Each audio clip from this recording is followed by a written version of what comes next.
December 31st, 2025, the final trading day of the year. Silver collapses from $75 to $70.50 an hour. But this isn't about silver. This is about something far more calculated. The largest banks in the world, dumping assets, hoarding cash, right before midnight. A regulatory snapshot that happens once a year. A snapshot that determines who survives and who doesn't. Basel III, the G-SIB score, the liquidity trap. What you're watching isn't a market crash, it's a warning. And in 48 hours, everything changes again. Welcome to Financial Revelations. You found yourself here for a reason. Perhaps you sensed something wasn't quite right with today's markets. Now, before we proceed with this analysis, a simple request. If you appreciate insight that cuts through the noise, that treats your intelligence with respect, that delivers economic reality without the theatrics, consider subscribing to this channel. Think of it as marking a source you can return to, the way one might bookmark a trusted financial journal. And tell us, from which corner of the world are you watching this unfold? New York, London, Singapore, Mumbai? Drop your location below, because what happens next affects every market, everywhere. Let's begin. On the final trading day of 2025, something peculiar unfolded across global financial markets. Silver, which had climbed to $75 just 48 hours earlier, suddenly collapsed to $70.50, an 8% drop in a matter of hours. Gold followed, equities trembled, and traders worldwide stared at screens filled with red. But here's what most observers missed. This wasn't a typical market move. This was something far more systematic, far more predictable, and far more revealing about how modern finance actually operates. Every year, on December 31st, the same pattern emerges, assets fall, volatility spikes, and by January 2nd, markets mysteriously stabilize. The question isn't whether this happens, the question is why. At precisely midnight on December 31st, something critical occurs in the global banking system. Regulators, from Basel to Washington, take a snapshot, not a photograph, but a detailed accounting snapshot of every major bank's balance sheet. This snapshot, mandated by Basel III regulations, determines something crucial. It determines how much capital these banks must hold in reserve for the entire following year. Think of it as a financial report card, but with billion-dollar consequences. If a bank holds volatile assets, like silver, gold, or certain equities, on December 31st, their risk score increases. This score, called the G-SIB score, or Global Systemically Important Bank Score, directly impacts their capital requirements. A higher score means billions of additional dollars must be set aside, locked away, unavailable for lending or investment. So what does a rational bank treasurer do on December 30th and 31st? They sell, they liquidate gold positions, they dump silver holdings, they reduce equity exposure, and they accumulate the one asset that lowers their risk score: cash, cold, stable, regulatory approved cash. This isn't speculation, this isn't panic, this is compliance. The massive red candles appearing on trading charts aren't signaling economic collapse. They're signaling a bureaucratic deadline. Historical data confirms this pattern with remarkable consistency. In December 2022, precious metals experienced identical year-end pressure. In December 2023, the same phenomenon. In December 2024, again. And now, December 2025. But there's another critical element that amplifies this effect. Volume, or rather, the lack of it. December 31st is one of the lowest volume trading days of the entire year. Professional traders are closing their books, retail investors are celebrating holidays, liquidity evaporates. In a normal trading session, silver might see billions of dollars in transaction volume. On December 31st, that volume can drop by 60% or more. What happens when large institutional sellers enter a thin market? Price discovery breaks down. A $10 million sell order that would barely move markets on a typical Tuesday can crater prices by several percentage points on December 31st. The banks know this. They understand that their year-end adjustments will move markets, but the regulatory imperative overrides market impact concerns. They must optimize their balance sheets before midnight. Everything else is secondary. Here's what makes this particularly revealing. Nothing fundamental changed about silver between December 29th and December 31st. Samsung didn't stop buying. Industrial demand didn't collapse. Supply didn't surge. The physical market for silver remained exactly as it was 48 hours earlier. Yet the price dropped 8%. This disconnect between physical reality and paper price exposes something critical about modern markets. Price isn't always determined by supply and demand. Sometimes it's determined by regulatory calendars. Sometimes It's determined by bureaucratic requirements that have nothing to do with the underlying asset. And for those watching carefully, this creates both risk and opportunity. Professional capital managers recognize this pattern. They've seen it year after year. They know that December 31st selling pressure is temporary. They know that come January 2nd, when banks have satisfied their regulatory requirements, markets often stabilize and frequently reverse. This knowledge creates a strategic question. Is the current drop a genuine breakdown or a predictable regulatory-driven flush? Understanding the answer requires looking deeper, not just at silver, but at the entire precious metals complex. Not just at prices, but at the structural vulnerabilities these year-end moves expose, because while this may be a routine regulatory event, the severity of this particular drop, the speed of the decline, the breadth across multiple assets, suggests something more may be developing beneath the surface, something that demands careful analysis. There's a reason the banks always target precious metals first, and it has nothing to do with the metals themselves. It has everything to do with how regulators classify risk. On December 31st, 2025, while silver crashed 8% and gold tumbled in parallel, Treasury bonds barely moved, the dollar strengthened, and cash positions swelled across every major institution. This wasn't coincidence, this was strategy. Because in the eyes of Basel III regulations, not all assets are created equal. The classification problem. Inside the fortress of modern banking regulation, there exists a hierarchy, a pecking order of safety. At the top sits cash, sovereign debt from stable nations, instruments backed by government guarantees. These assets carry minimal risk weightings. They satisfy regulators, they lower capital requirements, they make compliance officers smile. But precious metals, they occupy a different category entirely. Silver and gold are classified as commodities, volatile commodities, speculative assets that fluctuate with market sentiment. Never mind that gold has been a store of value for 5,000 years. Never mind that silver serves critical industrial functions across technology sectors. In the regulatory framework, they're lumped together with crude oil, agricultural futures, assets deemed inherently unstable. This classification creates a mathematical reality. For every dollar a bank holds in precious metals on December 31st, they must set aside significantly more capital than if that same dollar sat in cash. The multiplier effect is substantial, and when billions are at stake, the decision becomes automatic, the volatility coefficient. But classification alone doesn't explain the severity of yesterday's move. There's another factor, more technical, more insidious: volatility. Regulators don't just look at what assets a bank holds, they examine how much those assets move. Silver, over the past 90 days, exhibited volatility patterns that triggered specific regulatory thresholds. The rapid climb from $28 to $75, while exciting for investors, was catastrophic for bank risk scores. Each percentage point of volatility adds weight to the regulatory burden. And silver's recent behavior, jumping 5% in single sessions, spiking on Samsung News, reacting violently to supply concerns, created a volatility coefficient that made it radioactive from a compliance perspective. Banks holding significant silver positions saw their projected G-SIB scores climbing. Their Treasury departments ran the calculations, and the cost of holding through December 31st versus the cost of selling into thin markets. The math was brutal, but clear. Sell, the derivative amplification. Yet the physical holdings tell only part of the story. Behind the visible market, in the shadows of over-the-counter trading desks, another factor lurked: derivatives. For every physical ounce of silver traded on exchanges, multiple paper contracts exist: futures, options, swaps, structured products. These instruments allow banks to maintain exposure without holding physical metal. But here's the critical detail. These derivatives also count against year-end balance sheets, and they carry their own volatility weightings. When a bank decides to clean its balance sheet, it doesn't just sell physical holdings. It unwinds derivative positions. It closes out futures contracts. It terminates swap agreements. Each unwinding creates selling pressure. And in precious metals markets, where derivative exposure often exceeds physical supply by factors of 10 or more, the cascade effect becomes exponential. One bank selling triggers stop losses on derivative contracts. Those stop losses force additional selling. That selling hits the next threshold. The chain reaction accelerates, all compressed into the final hours of December 31st, all executed in markets already drained of liquidity. The institutional playbook. Understanding. This requires thinking like a bank treasurer on December 30th. They're not pondering silver's long-term fundamentals.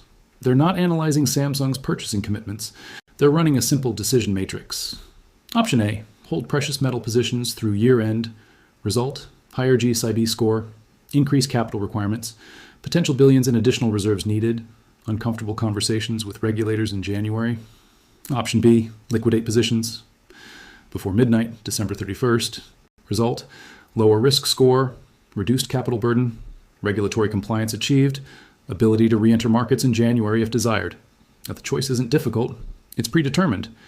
Records from major financial institutions over the past 5 years reveal identical patterns. Goldman Sachs, JP Morgan, HSBC, Deutsche Bank, all show reduced precious metals exposure on year-end balance sheets. All show increased cash positions. All demonstrate the same rational response to irrational regulations. The market structure. Weakness. But this year, something felt different. The speed of the decline, the depth of the drop, the uniformity across gold and silver simultaneously suggested a market structure more fragile than previous years. Electronic trading systems, which now dominate precious metals markets, operate on algorithms. These algorithms respond to price movements, volume patterns, volatility triggers. When multiple banks begin selling at once into thin December 31st liquidity, the algorithms interpret this as a fundamental shift. They adjust, they amplify, they accelerate. What began as regulatory compliance becomes algorithmic momentum. The machines don't understand Basel III. They only understand price action. And the price action on December 31st, 2025, screamed one thing: sell. This mechanical vulnerability, this structural fragility, this regulatory-driven cascade reveals something crucial about modern precious metals markets. They're no longer purely supply and demand mechanisms. They're regulatory compliance vehicles, subject to bureaucratic calendars that override market fundamentals. And when that regulatory pressure aligns with thin liquidity and algorithmic trading, the result is what observers witnessed yesterday. But the question remains, is this merely a predictable year-end phenomenon? Or is it exposing something deeper, something more systemic, something that connects to broader tensions in the monetary system itself? The silver crash of December 31st wasn't happening in isolation. Across the financial system, in markets most people never watch, warning signals were flashing, signals that had nothing to do with year-end accounting, signals that suggested something far more consequential was brewing beneath the surface. Because while analysts explained away the precious metals decline as routine regulatory compliance, another story was unfolding in the plumbing of global finance. A story about liquidity, or more precisely, the absence of it. The two types of liquidity. Most observers conflate two entirely different concepts under one word: liquidity. But in professional finance, there are two distinct types, each with different implications. Market liquidity, the ability to buy or sell assets without significantly moving prices, and funding liquidity, the availability of cash to meet obligations when they come due. December 31st, 2025 revealed problems with both. The silver market demonstrated catastrophic market liquidity failure. An 8% move on relatively modest selling volume exposed how thin order books had become. But the more concerning signal appeared in funding markets, the places where banks lend to each other overnight, where corporations secure short-term financing, where the entire system maintains its moment-to-moment solvency. These markets were showing stress. The overnight lending anomaly. In the final week of December 2025, overnight lending rates began behaving strangely. The secured overnight financing rate, SOFR, which typically fluctuates within tight bands, started spiking. On December 27th, rates jumped 15 basis points. On December 30th, another 22 basis points. These moves, while seemingly small, represent enormous shifts in overnight money markets. They indicate something critical. Banks were becoming reluctant to lend to each other, even for 24-hour periods, even with collateral, even at elevated rates. This reluctance, this hoarding of cash, this preference for holding reserves rather than deploying them, echoes patterns seen in previous crisis periods, 2008, 2019, 2020. Each time, funding markets seized first, asset markets followed later. The sequence matters, and the sequence unfolding in late December 2025 matched historical precedents with uncomfortable precision. The central bank paradox, here's what makes this particularly puzzling. The Federal Reserve's balance sheet in December 2025 stood at approximately $7.2 trillion higher. Commercial banks held over $3.5 trillion in reserve balances. By any historical measure, the system was drowning in liquidity, yet prices were screaming scarcity. How does a system flooded with reserves experience liquidity stress? The answer lies in distribution. Those trillions in reserves weren't evenly spread across the financial system. They were concentrated, locked in specific institutions, trapped by regulatory requirements. Basel III, The very regulations forcing year-end asset sales also mandated minimum reserve levels. Banks couldn't deploy those reserves freely. They had to maintain buffers, satisfy liquidity coverage ratios, pass stress tests. The result was a bizarre paradox. Abundant liquidity that couldn't flow to where it was needed. Cash everywhere, yet nowhere when required. The Treasury market whisper. While silver crashed and overnight rates spiked, another signal emerged from an unexpected source, the U.S. Treasury market. Specifically, the behavior of short-term Treasury bills. On December 30th, one-month T-bills, normally the most liquid, most stable instrument in global finance, experienced unusual trading patterns. Bid-ask spreads widened. Transaction volumes thinned. Prices moved erratically. These are not normal characteristics for instruments backed by the full faith and credit of the United States government. These are stress indicators, and they appeared simultaneously with the precious metals' decline. Correlation doesn't prove causation, but it demands attention. When the safest assets in the world start behaving like volatile commodities, when the deepest, most liquid market on Earth shows signs of friction, it suggests the problem isn't isolated to one sector. It suggests systemic strain, the corporate credit divergence. Meanwhile, in corporate debt markets, another anomaly materialized. Investment-grade corporate bonds, issued by America's strongest companies, began underperforming. Spreads widened, meaning the interest rate premium over Treasury bonds increased. This widening occurred despite no significant corporate news, no earnings disappointments, no credit downgrades. The fundamentals of these companies hadn't changed, but their bonds were being treated as riskier. Why? Because in liquidity stress, investors don't evaluate assets based on fundamental quality. They evaluate based on convertibility to cash. Even high-quality corporate bonds require finding a buyer, negotiating a price, settling a transaction. In contrast, Treasury bonds, despite their own liquidity hiccups, remain the most easily converted to cash. The flight to liquidity, not quality, not yield, but pure liquidity, dominated decision-making across multiple markets simultaneously. This isn't normal year-end positioning. This is crisis behavior. The currency market tension. Perhaps most revealing were movements in foreign exchange markets. The US dollar, against a basket of major currencies, strengthened sharply in the final week of December. Not because of positive US economic data, not because of interest rate differentials, but because global institutions were scrambling for dollar funding. The Japanese yen, which had been appreciating steadily through December, suddenly weakened. This reversal coincided precisely with reports of unwinding carry trades. Trades where investors borrowed yen at low rates, invested in higher-yielding assets elsewhere, and pocketed the difference. When liquidity tightens, these trades unwind. Investors sell their higher-yielding assets, repay their yen loans, and the currency movements reflect this unwinding. The speed of the yen's reversal, the coordination with precious metals selling, the alignment with credit spread widening, created a mosaic, each piece individually explainable, together, forming a picture of systemic stress, the historical echo. Those who study financial history recognize this constellation of signals. September 2019, overnight repo rates spiked to 10%. The Fed intervened with emergency liquidity. March 2020, Treasury market seized. Corporate credit froze. The Fed launched unlimited QE. Each episode began with subtle signs in funding markets. Each escalated when multiple markets showed stress simultaneously. Each required massive central bank intervention to stabilize. December 2025 wasn't displaying the severity of those prior crises. Not yet, but the pattern, the sequence, the interconnected nature of the signals warranted careful observation, because liquidity crises don't announce themselves. They whisper first, in obscure overnight lending rates, in Treasury market anomalies, in currency market dislocations. Only later do they scream, in bank failures, in credit crunches, in economic contractions. The silver crash of December 31st, when viewed through this broader lens, becomes more than a regulatory compliance event. It becomes a data point in a larger pattern.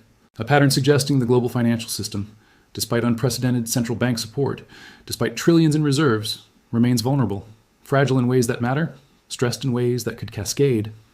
The question now shifts from explaining yesterday's decline to anticipating tomorrow's implications.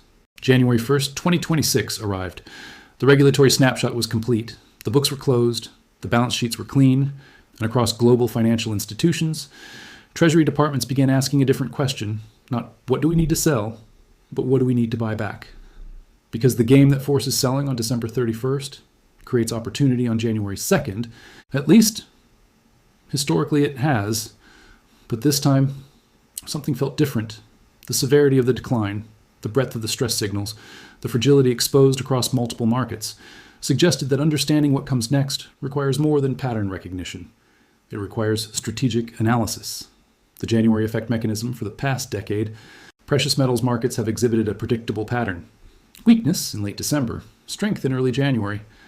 This phenomenon, dubbed the January effect, stems from the same regulatory dynamics that caused the initial selling.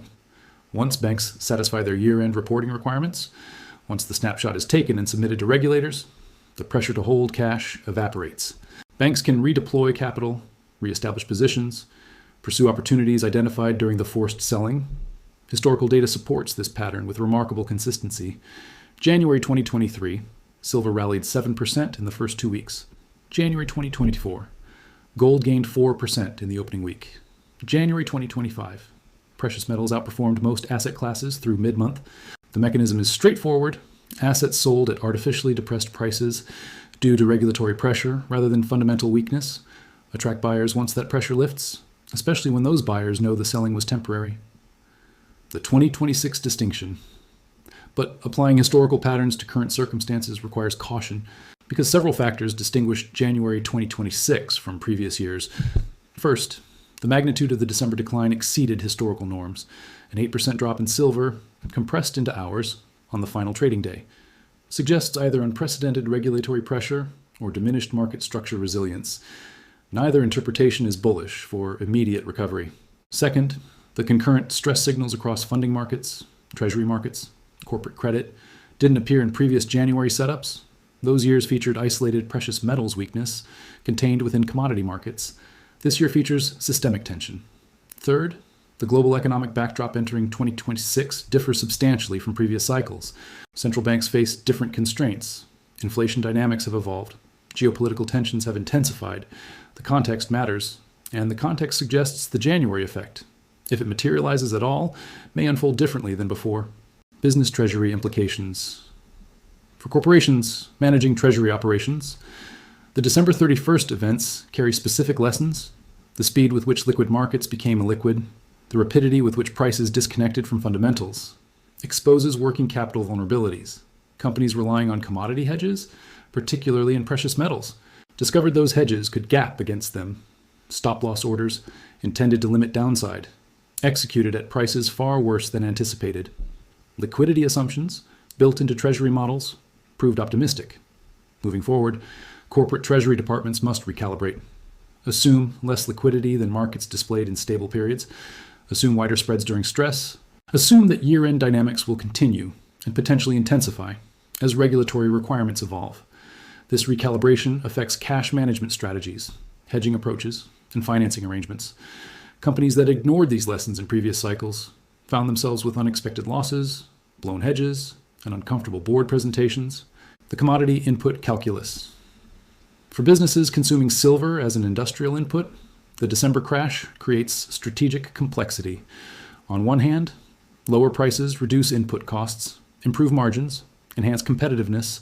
On the other hand, the volatility itself introduces planning uncertainty. A manufacturer locking in silver purchases at 70 and 50s, expecting stability, could face competitive disadvantage if prices fall to $65, or could face supply constraints if prices spike back to $75. The regulatory-driven volatility, while predictable in timing, remains unpredictable in magnitude.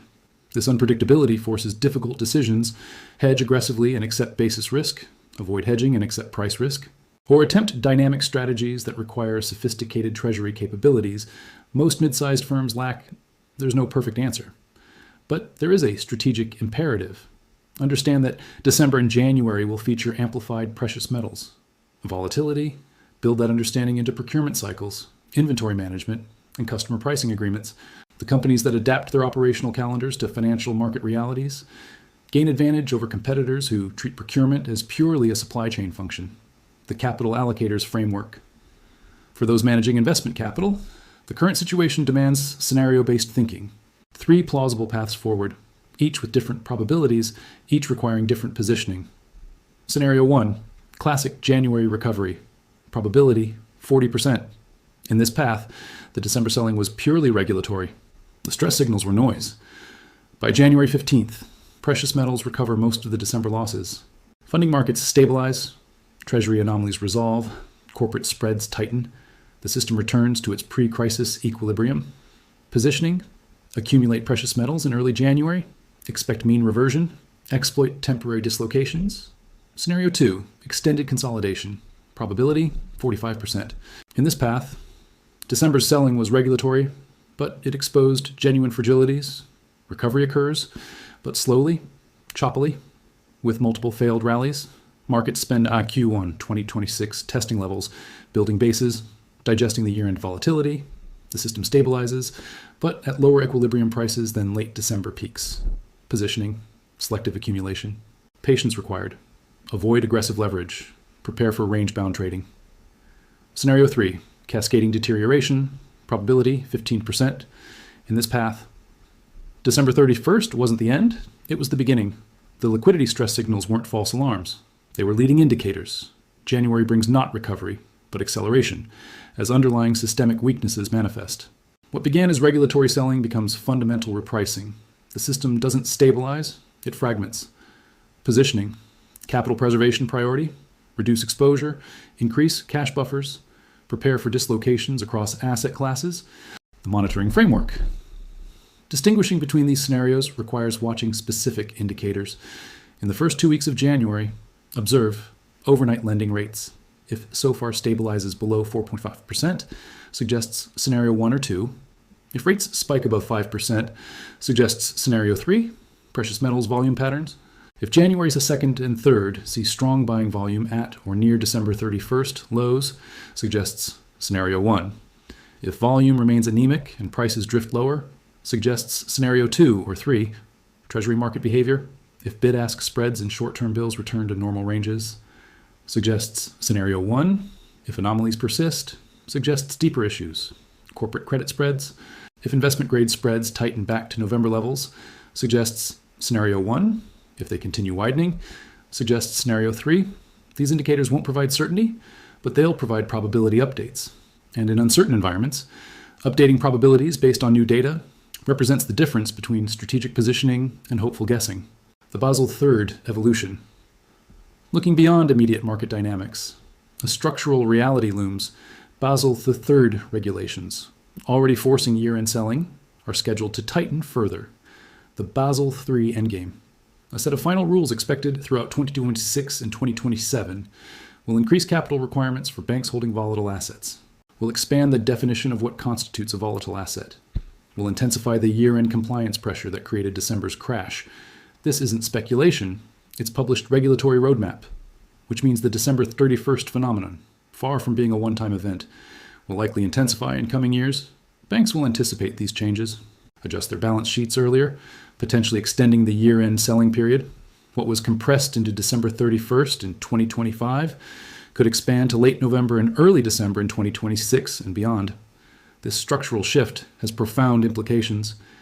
It suggests that precious metals markets will face recurring, predictable, regulatory-driven pressure, that this pressure will potentially increase in magnitude, and that market participants who understand this dynamic gain systematic advantage over those who don't. The systemic tension reality, but focusing solely on precious metals misses the broader point. December 31st, 2025 revealed something more fundamental: the global financial system, despite record central bank balance sheets, despite trillions in reserves, remains vulnerable to liquidity shocks. Regulations designed to make banks safer, paradoxically, create concentrated selling pressure.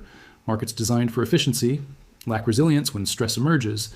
Institutions optimized for normal conditions fracture under abnormal ones. This isn't a prediction of imminent collapse. It's an observation of persistent fragility, a fragility that matters for anyone making decisions about capital allocation, business operations, or strategic planning. Because the next stress event, whether it emerges in 3 months or 3 years, we'll find a system structurally similar to what existed on December 31st. Same regulatory pressures, same liquidity vulnerabilities, same potential for cascading effects. The professional assessment. So what is December 31st, 2025 actually telling us? It's telling us that regulatory calendars now drive markets as much as fundamentals. It's telling us that liquidity is abundant until it isn't, and the transition happens faster than models predict. It's telling us that interconnected markets amplify stress rather than absorb it. It's telling us that the financial system operates closer to critical thresholds than comfort would suggest. And it's telling us that professional capital, the smart money, the institutional players, are positioning for a world where these dynamics intensify rather than diminish. The silver crash was the symptom. The liquidity crisis is the diagnosis. And the treatment, if there is one, requires understanding that markets in 2026 function differently than markets in 2016.